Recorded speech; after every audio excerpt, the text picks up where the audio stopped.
Any openers? Lewis?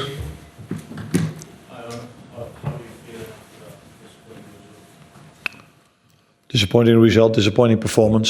So completely different than I felt after the Paris Saint-Germain game. Losing twice in a row is something I think we do for the first time, but that probably also comes with going into the latter stages of a tournament. So facing Paris Saint-Germain and Newcastle in the final are two very good teams, both in their own styles, but very difficult teams to face, because we already knew from the game against St James's Park how difficult it is to beat them. And it was a tough week, but it was also a week where we extended our lead to 12 points from it being 10. So it wasn't all negative, but yeah, the last two were definitely not the way we wanted it to be. Andy, Ton? Do you think that it was the team was physically fatigued or mentally fatigued, or a combination of both today? After what? Yeah, mentally is always difficult to judge. Were we on Tuesday mentally or physically tired? No, but this game had nothing to do with running. This game had only to do with playing duels, and there was no intensity in terms of running in this game at all. So you cannot even judge it if we were tired, yes or no, physically.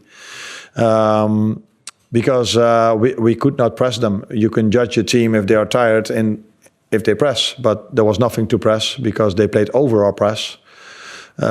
If they had a goal kick and if they got a free kick, which they had quite a lot of in the first half, they every time brought it into our last line, which led to a lot of set pieces. So the game was slow, not intense. So it's difficult to judge for me if we were physically ready. Mentally is always, yeah, that's a difficult one. If you look at the result and the performance, you might feel that it maybe did something to us, but I prefer to look at how the game went, and this game went exactly the way they wanted it to be. A fight with a lot of duels, and a lot of duels through the air. And if we play 10 times a game of football through the air against them, they win it probably 9 times, because they are a stronger team through the air than us, which led to the first goal and the second goal, because the second goal was also a header that they won at the second post that fell for Isaac and led to the 2-0. Ian Latham? You talked about duels in the air. Correct me if I'm wrong, it looked some years ago Allister was marking Burn at the corner.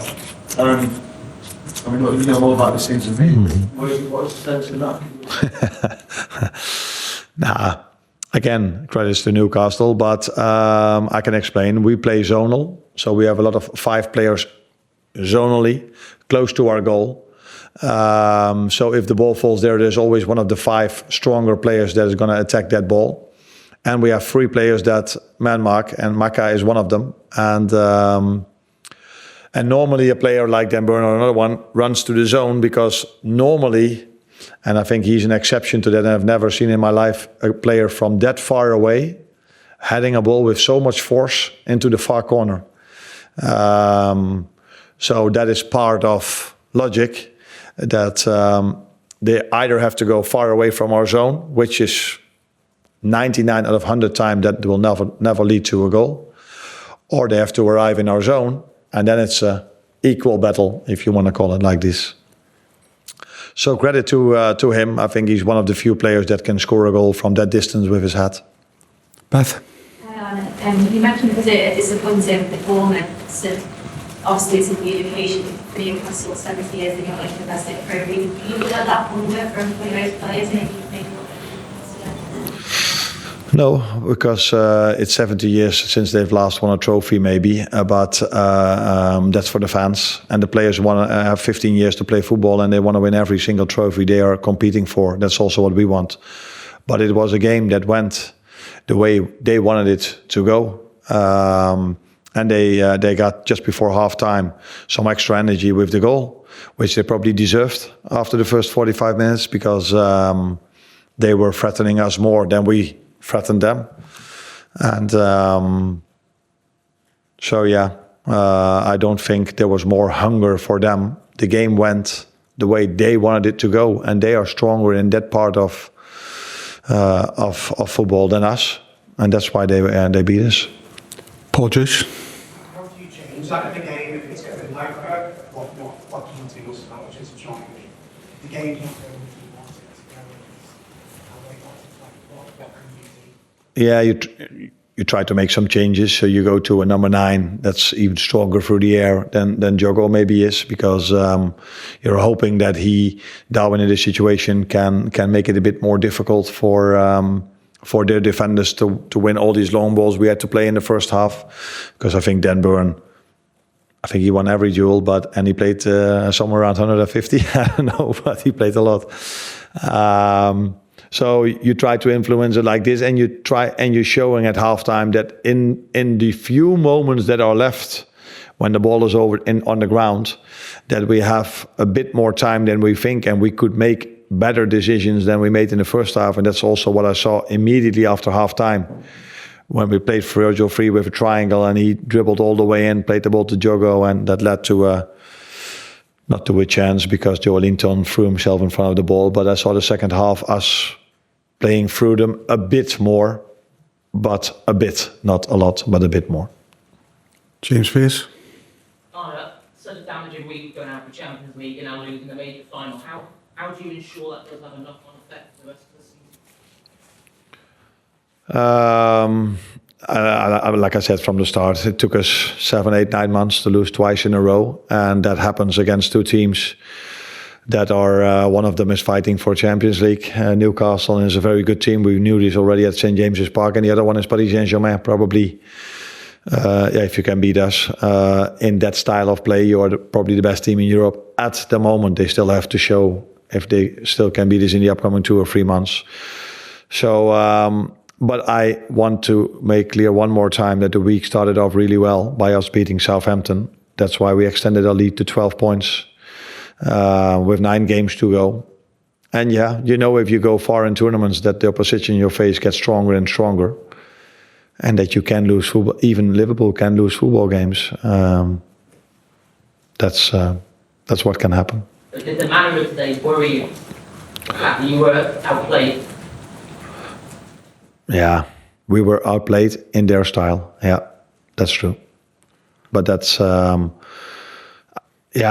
that is what you can call outplayed. Yeah, they won more duels than us. Is that what you mean? Outwork? Is that an outworking, or are they just? Is that one of their biggest qualities, to play so much aerial duels and to win these physique duels? Outplayed for me is if you don't touch the ball and they play through you every single time you try to press them, and every time you're too late. That is for me outplayed. But I agree with you if you say that they deserved to win, because the game went in the way they wanted it to go. So yes, they deserved to win, but it wasn't like we were only running after them. We had to defend a lot of long balls, second balls, and that's their strength. Yeah. Last one.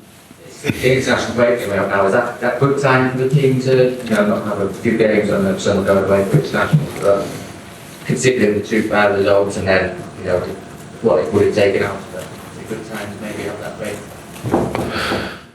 We are here in one of the biggest clubs in the world, Liverpool, but it's not for the first time in their history or in the last 2 seasons that they've lost 2 games in a row. This is part of playing football, especially if one of them is when you face the best team in Europe at the moment, and the other one is facing Newcastle, which is a very strong team in England. So I would have loved to play next week, but now the situation is that they go to their national teams, where they have to play 2 more games again.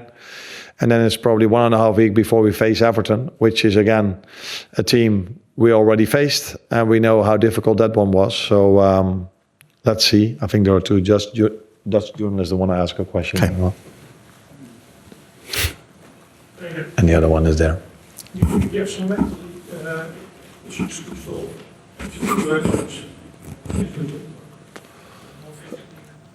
No, I don't think physically, because of what I just said. If you looked at how we played Tuesday, it was the best physical performance in my 8 or 9 or 10 months at Liverpool. I've never seen a team working so hard, trying to press the other team, so aggressive, running so much. Today, it wasn't about running. It was more about duels. Yeah, mentally, it's always tough to lose a final. It's always tough if you wear the Liverpool shirt to go out of Europe. But again, last season I think I'm not sure quarterfinal or last 16 when they lost against Atalanta Bergamo 3-0. And it's part of football. If you face strong teams, that you can lose as well. But ideally, you go through the whole season only winning. But yeah, it can happen that you also after 8 months of football lose twice in a row if you face Paris Saint-Germain and Newcastle. Well done. Yeah. Thank you.